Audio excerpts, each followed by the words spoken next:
Welcome back to this week's Recruitment 101, which is a new mini-series I've launched because I thought it would be fun. And as you know, Lysha, we are in an industry that has, it's got a difficult relationship and a difficult reputation with some people in the industry, hasn't it? So I've mentioned a name. This is Lysha Holmes. We've chatted before. We've known each other for more than 10 years. She's incredible. And I knew that we'd be able to have a giggle on here, and we share the same viewpoints. So it was going to be interesting. So yeah, hand over to you. Introduce yourself.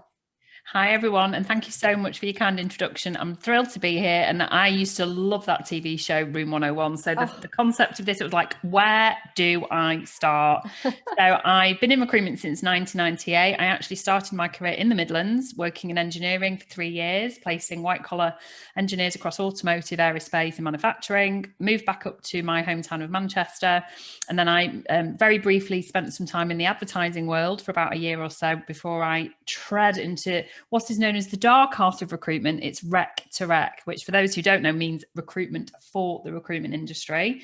So that was about 2002. And then having had my first child in 2005, I launched QUI Recruitment, and that stands for Quality, Urgency and Integrity. And we place experienced recruitment professionals into the recruitment sector itself across the Northwest, Leeds and London. Wow, what a lovely introduction. And that's why I wanted Lysha on here, because yes, Recruitment 101, we could talk about many, many different things that frustrate us. But what I loved about Lysha's contribution is this is actually, well, let's say specifically about recruiters, isn't it? You know, and there are some good ones. There are some awesome recruiters, which we know. And there are also some recruiters that need to be put in Room 101. Definitely. So, and I'm afraid that, you know, the scales are often tipped in a negative way. I mean, I just want to say as a caveat to your audience, and to obviously when we share this to our audience, I'm here to raise up amazing recruiters, as I am to raise up amazing leaders and amazing females and diversity and inclusion, all the things I'm really sort of passionate about. Recruitment is the most incredible sector. You know, it's been my career for more than 22 years. And I'm a passionate advocate for good recruitment done well. I don't see why do people complicate it? And so I do want to say that at the offset, that I'm not here to slag off the industry. There were a number of sort of behaviours that I want to put in Room 101, because to be honest with you, they won't come as a shock, but they really get under my skin. And I just think that anyone that's watching this, that maybe you fall into one of these categories, you need to have a little word with yourself and wobble your head. That's what I want to start off saying. You just need to put yourself in Room 101. You need to put yourself in the bin. And I absolutely agree with everything Lysha's just said. There are some incredible recruiters out here, and I'm a huge advocate of championing what we do as an industry, because we add so much value. Whether that's the individuals we're helping, especially the last 12 months, it's been, you know, an incredible role. But then our clients as well, you know, and we're supporting their business growth. But there are some behaviours, like you said, that need to go. They need to stop, and that's what this is about. Yes, you need to go in the bin. So I'm gonna jump over to you and say, right, let's dive in. What is your number one trait of a recruiter that you want to put in the bin? Liars. Unscrupulous liars. And that in itself is like, it's a Pandora's box. It's a, you know, never ending sort of can of worms, so to speak.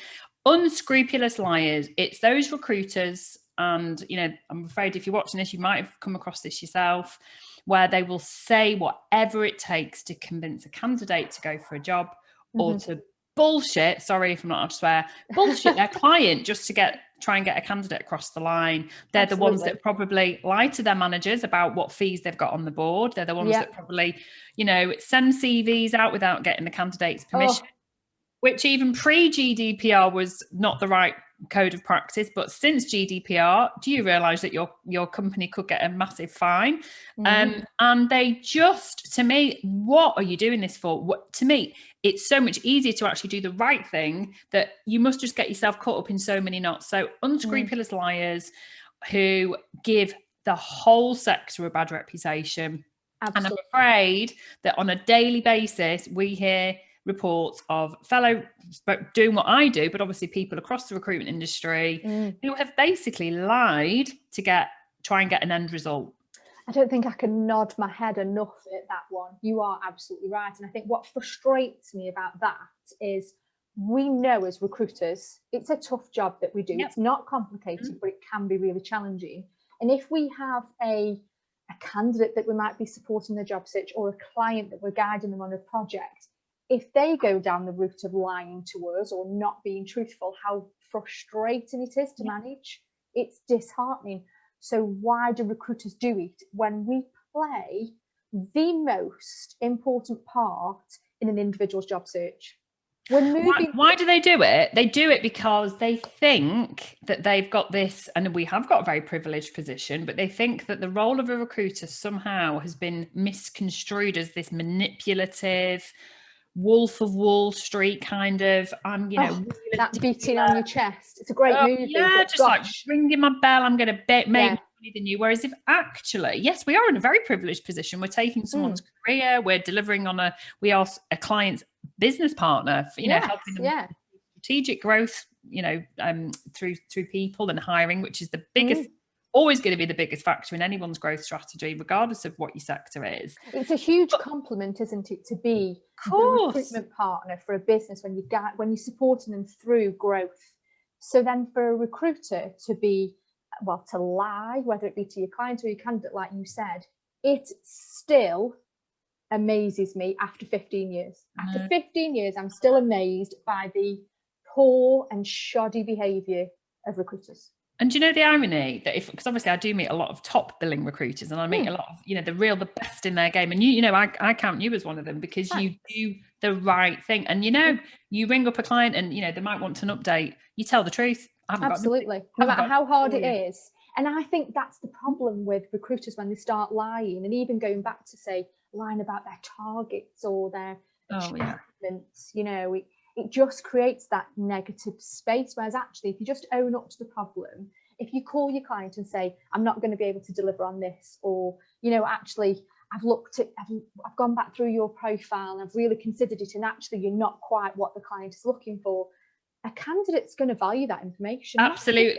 That sort of opening up this massive topic of unscrupulous lies, things like put yourself in that candidate's shoes. If you're going to not tell the truth, I mean, this is a real bugbear of mine, going into the layers of it, when they don't get proper feedback, and the client will have definitely given feedback. So that's another topic. So let's stay on so liars first. So I think we need to vote, and I think needs to go into room 101, doesn't it? Yes. In the bin.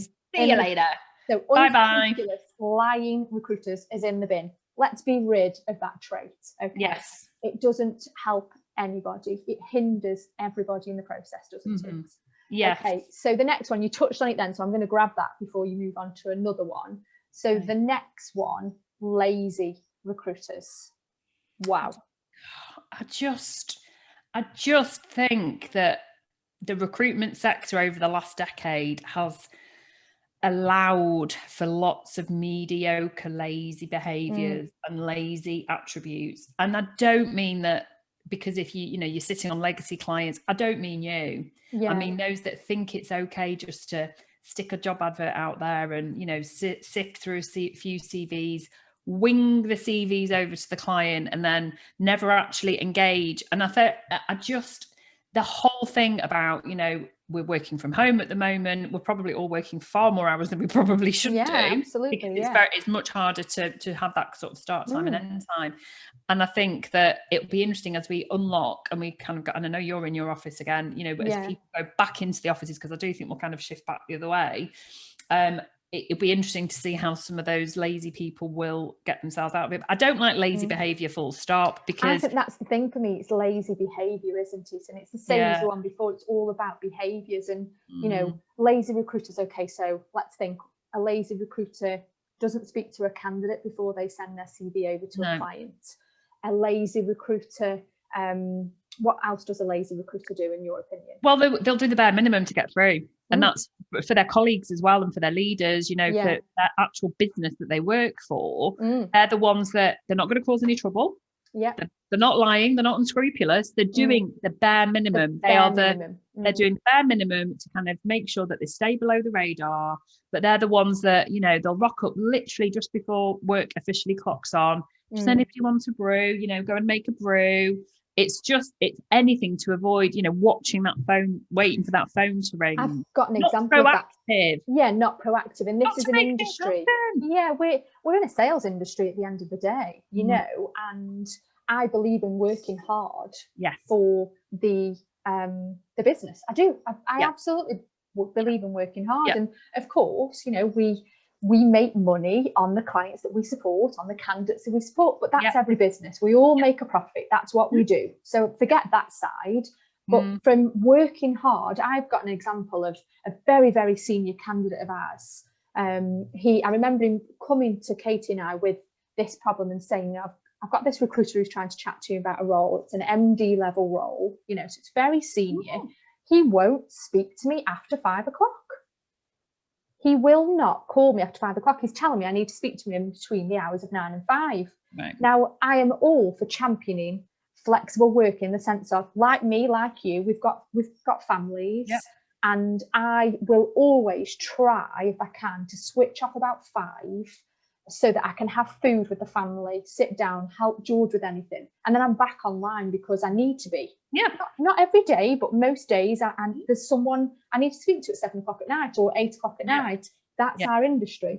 Whereas this guy, and you and I know, he's going to be rewarded with a significant amount of money for doing the bare minimum, because he won't even speak to a candidate after 5 o'clock at night. That's a lazy recruiter, in my opinion. I just think, what is recruitment? When you talk to somebody that's looking at entering the industry, it's a meritocracy, and it really, really is. So it's those who feel, and again, this is slightly opening the layer up a bit, maybe feel like they're owed a living a little bit. There's a little bit of privilege, or so I think that's, to a degree, I think that's how it used to be years ago.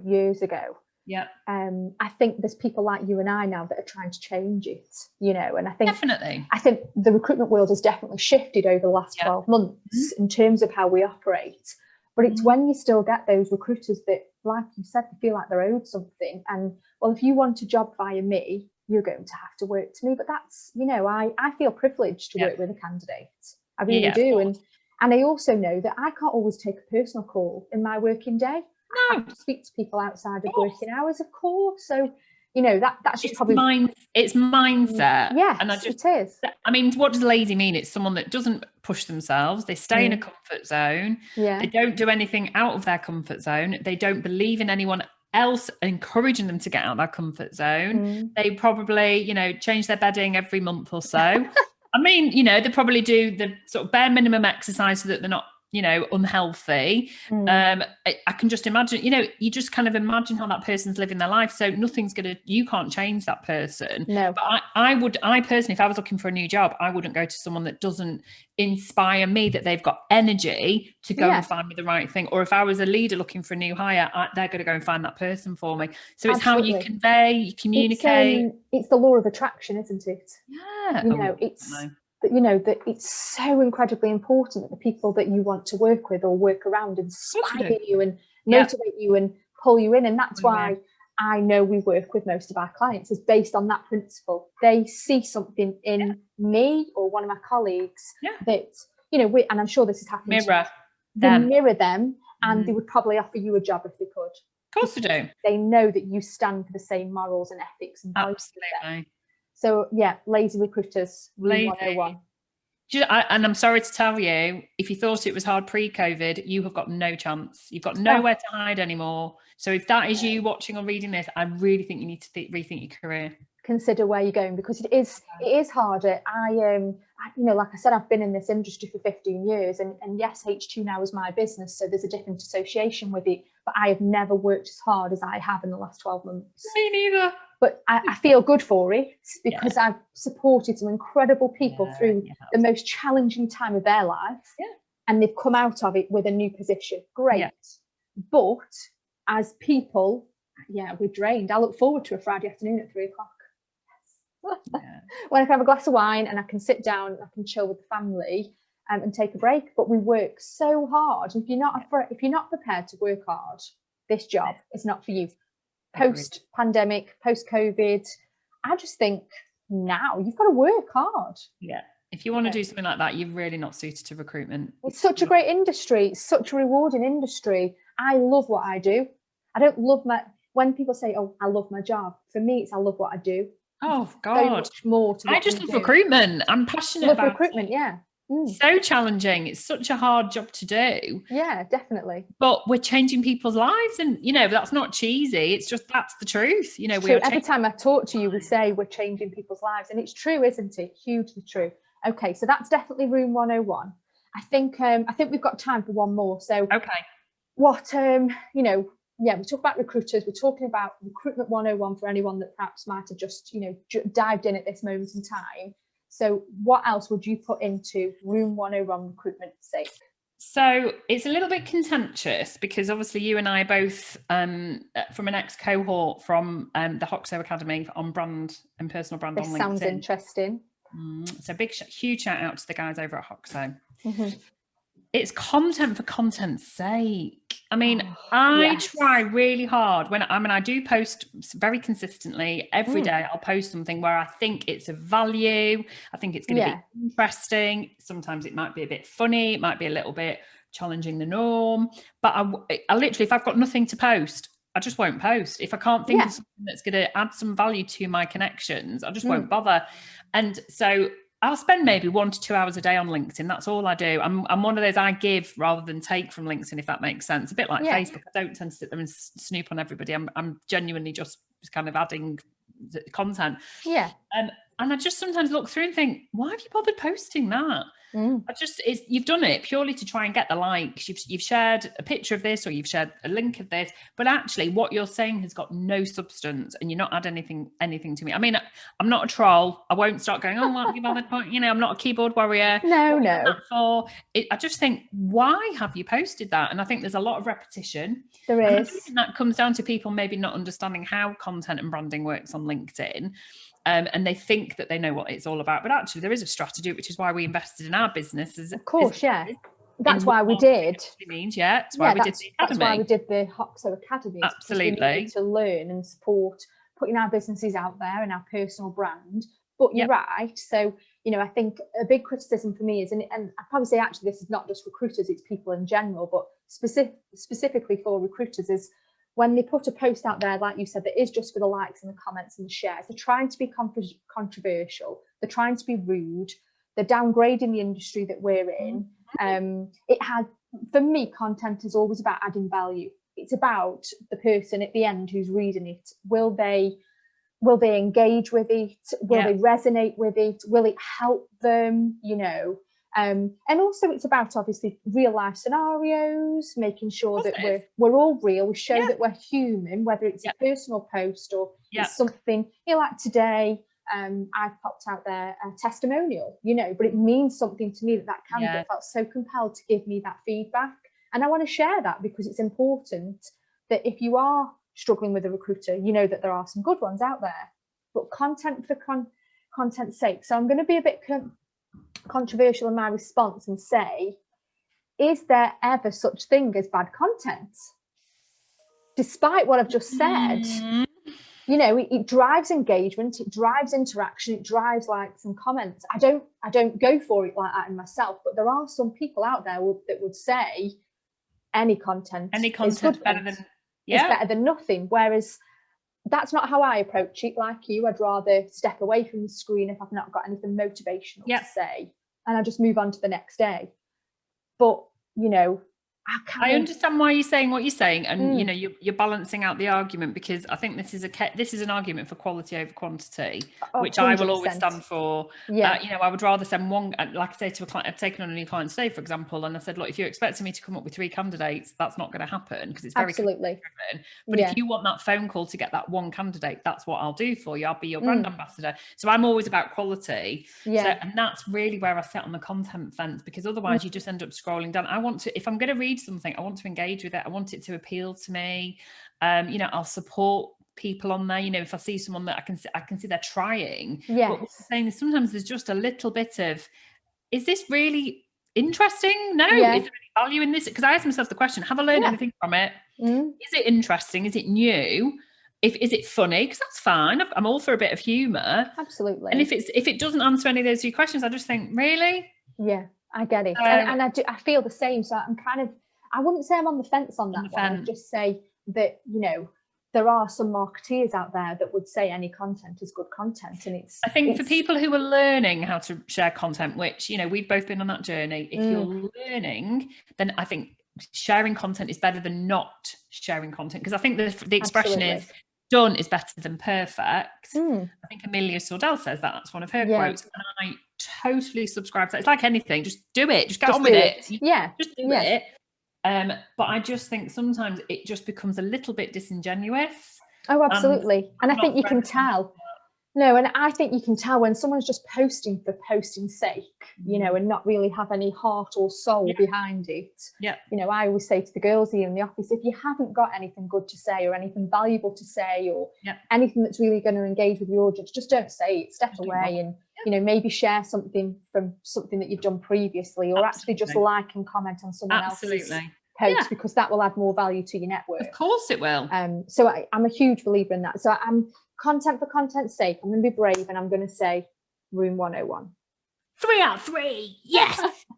3 out of 3. You did better than the last person that came on, the last guest, because he only got 2 out of 3. So you've got 3 out of 3. So you did well. I could have chosen another 3 things at least. and me. Yeah, definitely.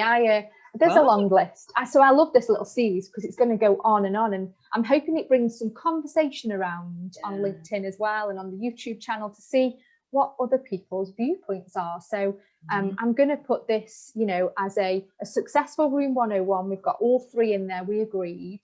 I'm going to thank you for your time today, because it's been great catching up, and I love the fun nature of this. So hopefully we can keep it going. Yeah, definitely. Well, to anyone else that follows on this, definitely stick things in there that get under your skin. And if it's all about creating a better, kinder, more compassionate world out there, then that's got to be a good thing. Oh, it absolutely has. A little bit of understanding, because sometimes I think people need to check themselves.